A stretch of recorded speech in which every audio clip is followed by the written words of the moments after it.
Polres Klungkung pada Senin 10 April mengungkap kasus penggelapan dan penipuan. Kasus ini dilaporkan Idewa Gede Agung Pertana pada 26 Maret lalu dan mengaku mengalami kerugian sebesar 33 juta rupiah.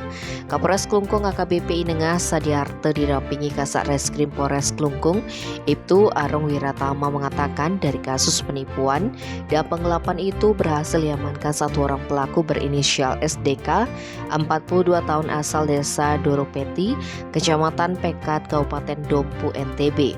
Pelaku sendiri merupakan karyawan CV Anugrah. Kasus ini bermula pada 25 Maret ketika pelaku mendapat chat pesanan sejumlah barang dari seseorang atas nama Antonio.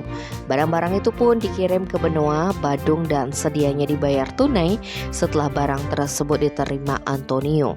Setelah barang yang dipesan dikirim ke daerah Benoa, ternyata pelapor SDK langsung memindahkan barang-barang tersebut dari dalam truk box milik pelapor ke dalam truk box milik Antonio.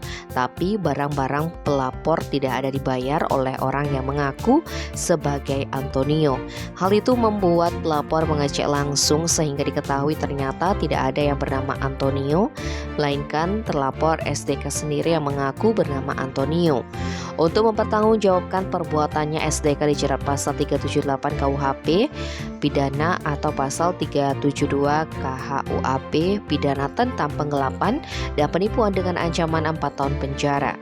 Sementara pelaku penipuan dan penggelapan uang akan ditahan di Rutan Polres Klungkung. Tim Bali Express melaporkan.